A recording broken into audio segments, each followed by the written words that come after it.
This is the Group 9 presentation for Dr. Smith's class, doing our copyright lesson using the Assure lesson plan model.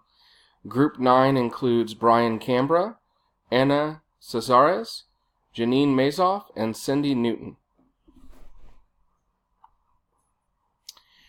The first step of the Assure lesson plan is to analyze the learners. We aimed our lesson at 8th grade students, which are typically ages 13 to 14. We had two 15-year-old outliers. We had our student academic level was on level, so they are not an advanced class, nor are they a remedial class. We did have a few areas of concern. We had two limited English proficiency students. One was an advanced Spanish speaker, and the other was rated at intermediate, was a Liberian English speaker. We had three 504s. All of them required preferential seating. One required extra time on their assignment, and one required a copy of the class notes. Our student gender representation was 13 male to 16 female.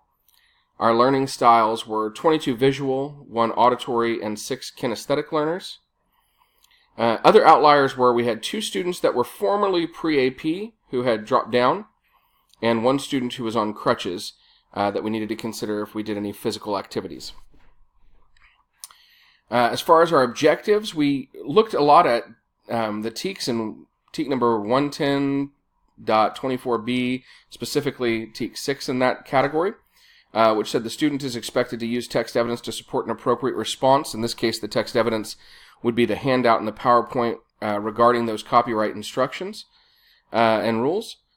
We said that we had to paraphrase and summarize texts in ways that maintain meaning and logical order, interact with sources in meaningful ways such as note-taking, annotating, free writing, or illustrating, so be able to take notes on the notes that we gave them, to respond using their newly acquired vocabulary as appropriate, to discuss and write about the explicit or implicit meanings of the text, to respond orally or in writing with appropriate register, vocabulary, tone, and voice, and to defend or challenge the author's claims using relevant text evidence. A lot of this applies specifically to the presentation that will be addressed later in this PowerPoint.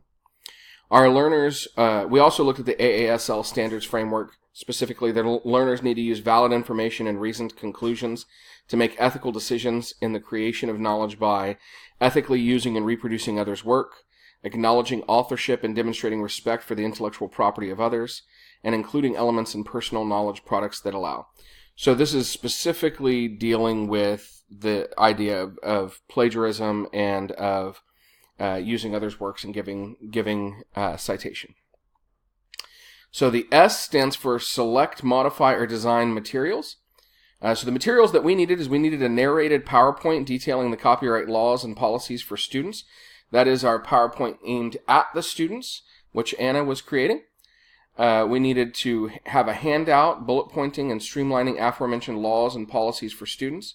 We also had a bookmark for students to keep as a reminder of the aforementioned laws and policies. And we had a scenario handout with a number of possible copyright infringement situations for students to discuss, and a rubric to assess the student's overall understanding as seen through class discussion in response to the discussion question. Those 4 tangible items were created by our other two women in the group. We had, for you, utilize materials.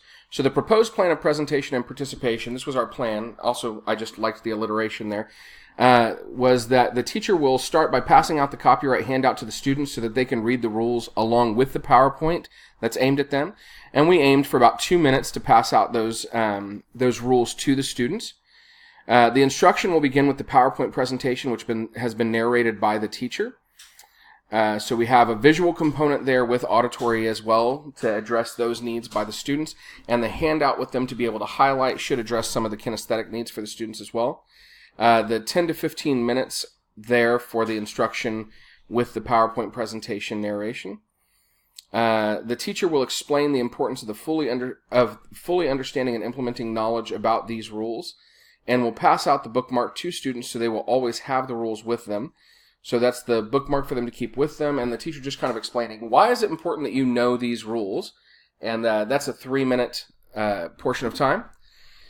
The teacher will then pass out the scenario handout for students to discuss. The students will group together in groups of 3 to 4 to discuss one assigned scenario that they're assigned and whether they're copyright infringements or not. So they get a scenario, they get to discuss that and say, hey, is this copyright or not?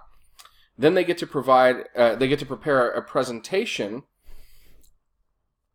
that they're going to do in front of the class about their scenario, and they're going to share their ruling on that presentation with the class.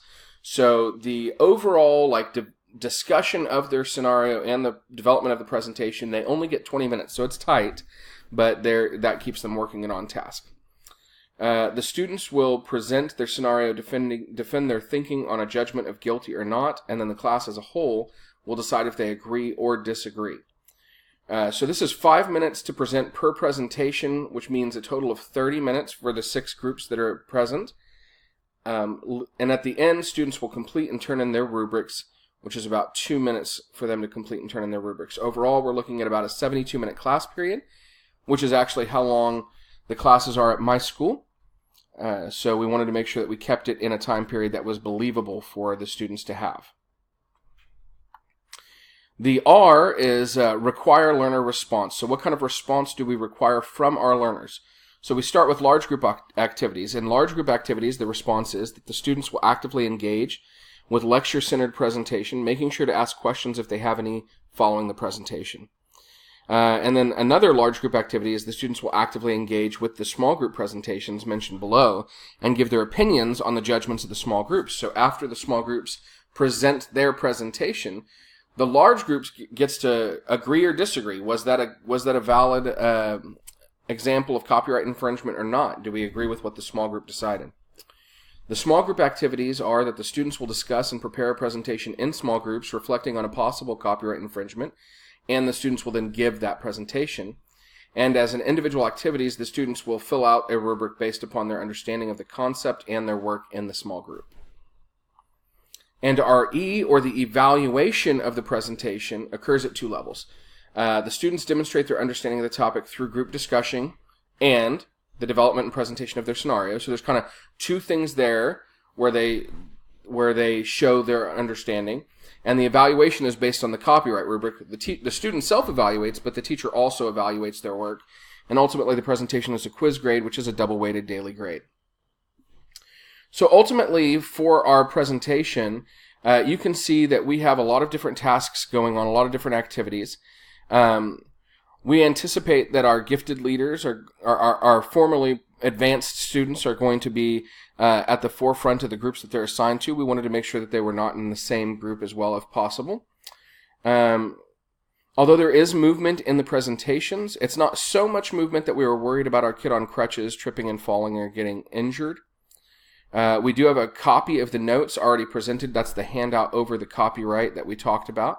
So that's there for the students to have, which especially benefits our LEP students and benefits our student with the 504 that requires the notes. Of course, our students that have preferential seating are already going to be seated near the front of the room before the class starts. And there's really not a need for extra time on this assignment. Because it is a group assignment, that group's going to help the student who would struggle with the extra time to be able to complete his assignment on time. The gender difference doesn't make much of a difference here for us, and we did address all of those multiple intelligences that we talked about earlier in the presentation. We do have a visual, an auditory, and a kinesthetic component to our assignment. So ultimately, this is what we have chosen to do as a group, and hopefully we would have a very successful class period with all of the aspects of this lesson. And thank you for your time.